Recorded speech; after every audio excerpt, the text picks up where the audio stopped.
নমস্কার। রানী ভবানীর আজকের পর্বে রিভিউ নিয়ে বাংলা সিরিয়াল সমাচার চলে এসেছে। শুরুতেই দেখা যাচ্ছে রাতের অন্ধকারে মশাল এবং আলো দেখে কেউ সেখান দিয়ে গেছে এমনটা সন্দেহ হয় ভবানীর।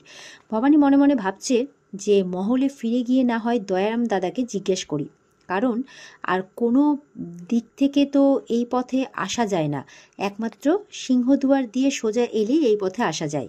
এরপর এত অন্ধকারে আর কাউকে খুঁজে পাবে না এই ভেবে মহলে ফিরে যায়। এদিকে দেখা যাচ্ছে যে ভবানী এত রাতে তার নিজের ঘরে নেই, এটা দেখে ইন্দুবউ তো খুব চিন্তায় পড়ে যায়। তিনি এসে দেওয়ান মশাইকে বলেন যে তার বোন পুরো মহলে কোথাও নেই, এত রাতে কোথায় বেরিয়ে গেছে। সত্য তখন সেখানে আসে আর কি হয়েছে জিজ্ঞাসা করে। ইন্দুবউ তখন সত্যকে ব্যাপারটা জানায়। দেওয়ান মশাই তখন জানান যে তিনি দেখেছেন খোঁজ নিয়ে, মানে দেখছেন আর কি খোঁজ নিয়ে। ঠিক তখনই ভবানী মহলে ফিরে আসে। তাকে দেখতে পেয়ে ইন্দুবউ এত রাতে বাড়ি থেকে বেরোনো নিয়ে ভবানীকে কিন্তু একটু বকাবকি শুরু করেন। সত্য জিজ্ঞাসা করছে, বৌঠান বিপদ কিছু হয়নি তো? ভবানী বলছে, আমি নদীর ধারে গিয়েছিলাম, নদীর ধারে সাপকোপ থাকবে, তার উপর আবার এই অবস্থা। এই বলে ইন্দুবউ ভবানীকে কিন্তু আবারও বকাবকি করতে থাকে। ভবানী জানায়, তুমি দুশ্চিন্তা করো না, আমি ঠিক আছি। এরপর ভবানী দয়ারাম দাদাকে জিজ্ঞাসা করে, আজকে রাতে কি কারো মহল থেকে বেরোনোর কথা ছিল? দয়ারাম দাদা বলেন তিনি সেরকম কিছু তো জানেন না। ভবানী বলছে, আসলে আমার মনে হলো আমি কাউকে বেরোতে দেখলাম। সত্য জিজ্ঞাসা করে, আপনি কি দেখেছেন ঠিক বলুন তো বৌঠান? ভবানী তখন জানায়, হ্যাঁ দয়ারাম দাদা, আমি এরকম ব্যাপার দেখেছি, কিছু লোককে মশাল নিয়ে যেতে দেখেছে, তারপর মশালের আগুনটা বন্ধ করে দিতে দেখেছে। দয়ারাম দাদা বলছেন, আপনি চিন্তা করবেন না, আমি এক্ষুনি খোঁজ নিয়ে দেখছি। ওদিকে বিষ্ণুরাম দেবীপ্রসাদের সাথে দেখা করে তাকে মহলে সমস্ত খবর জানালে দেবীপ্রসাদ প্রচণ্ড রেগে যায় আর বলে, আমি এসব আর সহ্য করতে পারছি না, ইচ্ছে করছে সব ভেঙে চুরে চুরমার করে দিই। বিষ্ণুরামও বলছে, তোমার যা ইচ্ছে করছে তুমি তাই করো, আমার পুরো সমর্থন আছে। তোমার উপর তুমি প্রলয় করো, তাণ্ডব করো, কারণ তোমার মতো ওই ভবানী মেয়েটাকে আমিও নাটোরের সিংহাসনে সহ্য করতে পারবো না। দেবীপ্রসাদ এরপর আর কোনো উপায় না দেখতে পেয়ে ঠিক করে যে সে ভীমজিদের তাঁবুতে যাবে আর তাদের সমর্থন নেবে, আর আরও একবার নাকি তাদের বিশ্বাসটা অর্জন করবে, নাটোর আক্রমণ করাবে তাদেরকে দিয়ে। বিষ্ণুরাম তখন দেবীপ্রসাদের সিদ্ধান্তে সম্মতি দেয় আর তাকে বলে সে যাই করার করুক, সব ক্ষেত্রেই নিজেকে যেন বাঁচিয়ে করে। আর এরপর দেবীপ্রসাদ চলে যায়। এদিকে মহলে ভবানীকে সত্য জানাচ্ছে কাল একটা খুব গুরুত্বপূর্ণ দিন। কাল সত্য বলছে আর কি, কালকে তাদের সভা বসাতে হবে, কারণ কাল শীতের পাকা ফসল কাটার দিন। সব চাষিরা আসবে আর আলোচনার মাধ্যমে কোন শস্যের কি দাম ধার্য করা হবে তা ঠিক করা হবে। ভবানী এই ব্যাপারে নতুন কিছু জানে না, তাই দয়ারাম দাদা তাকে বলছে, আপনি কিচ্ছু চিন্তা করবেন না, কাল আমরা সবাই থাকবো আপনার পাশে, আপনার এই ব্যাপারে একা একদম মনে হবে না। ভবানী বলছে, আপনারা তিনজন যে আমার পাশে আছেন সেটা আমি জানি, আপনারাই তো আমার বল, আমার ভরসা। দয়ারাম দাদা এরপরে এত রাতে মহল থেকে কে বের হলো সেই ব্যাপারে খোঁজ নিতে সত্যকে নিয়ে সেখান থেকে বেরিয়ে চলে যায়।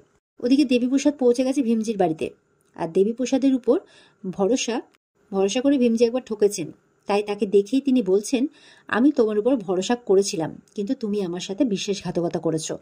দেবীপ্রসাদ বলছে, এই সবই হয়েছে রাজনীতির কারণে, তবে সেই কারণে রানী ভবানী আজকে নাটোরের সিংহাসনে বসে আছেন। একবার ভেবে দেখুন, ওই রানীকে যদি সিংহাসন থেকে সরিয়ে ফেলা যায় তাহলে বেঁচে থাকবে কে? আমি, দেবীপ্রসাদ মৈত্র। আর আমি আপনাকে কথা দিচ্ছি, আমি যদি একবার নাটোরের সিংহাসনে বসি তাহলে আমি চৌথুকর স্বীকার করে নেব। ভীমজি তখন ব্যাপারটা চিন্তা করে দেখছেন। দেবীপ্রসাদ তখন ওনাকে বলছেন যে এই কাজ কি করে সম্ভব সেটাও আমি আপনাকে বলে দেব। কাল শীতের প্রথম ফসল কাটার দিন, চাষিরা সারা বছর এই দিনটার জন্য অপেক্ষা করে থাকেন, আর কাল আপনি যদি সেই ফসলে আগুন লাগিয়ে দেন, আগুন ধরিয়ে দেন, তাহলে সব পুড়ে ছাই হয়ে যাবে, তাহলে রাজরানী ধ্বংস হয়ে যাবে, আর প্রজারা তাকে অপয়া ভাববে। এ কথা শুনে ভীমজি খুব খুশি হন আর সেই মতো করে ফসল পুড়িয়ে ফেলবেন ঠিক করেন। পরদিন দেবীপ্রসাদের কথা মতো ভীমজি তার লোকজনদের নিয়ে গিয়ে সমস্ত ফসলে আগুন লাগিয়ে দেন। চাষিরা জমিতে এসে তাদের সমস্ত ফসল পুড়তে দেখলে সর্বনাশ হয়ে গেল বলে হাহাকার করতে থাকেন। ভীমজি আর তার লোকজন তখন চাষিদের মারতে শুরু করে। এদিকে রাজমহলে ভবানীর প্রথম দিনের সভা অনুষ্ঠিত হয়েছে। তো অন্নপূর্ণা কান্তর মা ভবানী আজকে প্রথম দিন ভেবে একটু আশঙ্কায় আছেন। ইন্দুবউ তখন ওনাকে ভরসা দিয়ে বলে তার বোন ঠিক সবটা সামলে নিতে পারবে। এরপর ভবানী সবাই উপস্থিত হয় আর সিংহাসনে এসে বসেন। দেয়ান মশাই এরপর রাজরানীর কাছে সভা শুরু করার অনুমতি চান। ভবানী রঘুরাজাকে সবাই না দেখতে পেয়ে দয়ারাম দাদাকে জিজ্ঞাসা করেন রঘুরাজা আসবেন না। দয়ারাম দাদা জানান, তখন বলছেন উনি জরুরি কাজে মুর্শিদাবাদে গেছেন নবাবী দরবারে, তাই তিনি আজকে উপস্থিত নেই। বিষ্ণুরাম তখন পাশ থেকে বলে, মনে হচ্ছে রঘুরাজা নেই শুনে রাজরানী কিছুটা ভয় পেয়ে গেলেন। শুনে ভবানী বলেন, না না ছোট হুজুর, ভয় আমি একেবারেই পাচ্ছি না, এটা সম্পূর্ণই আপনার মনের ভুল। এরপর মহারাজের কথা মনে মনে স্মরণ করে ভবানী আর আজকের মতো সভা শুরু করতে বলে। দেয়ান মশাই এরপর ভবানীকে বলে, আপনি সম্ভবত বাংলার প্রথম মহিলা যিনি পর্দার বাইরে এসে রাজত্বের হাল ধরেছেন। ধন্য আপনি রাজরাজেশ্বরী রানী ভবানী। নিত্যকালী দেয়ান মশাই এই কথা শুনে বলছে, এই মেয়ের লাজ লজ্জার মাথা খেয়েছে, সে কথা আমরা সবাই জানি, এটা ঢাক পিটিয়ে বলার কি আছে। ইন্দুবউ তখন খুড়িমাকে বলছে, আমরা তো আমরা তো এই কাজ পারিনি, ও পেরেছে, তাহলে সাধুবাদ জানাতে ক্ষতি কি? অন্নপূর্ণা বলছে, যা কোনোদিনও হয়নি তাই হচ্ছে, আর যেটা হচ্ছে সেটা খুব ভালোই হচ্ছে, আর এটা যে ভুল সেটা তো ভাবার কোনো কারণই আমি দেখতে পাচ্ছি না। বৌরানী যদি শাসন ঠিক করে করতে পারেন তাহলে তো সে বেটা মানুষই হোক আর মেয়ে মানুষই হোক, সেটা আমাদের দেখার কোনো প্রয়োজন নেই। এরপরে দয়ারাম ভবানীকে বলছে, একটু বাদেই চাষিরা সবাই আসবেন, আপনি তাদের ফসলের ন্যূনতম মূল্য ধার্য করে দেবেন। ভবানী তখন তার দয়ারাম দাদাকে বলছে, আমি তো মাটির মেয়ে, মাঠে ঘাটেই বড় হয়েছি, আজকে আমি যদি চাষি দাদা ভাইদের সাথে মাঠে গিয়ে ফসল কাটি আর আজকের সভা যদি সেখানেই হয় তাহলে কেমন হয়?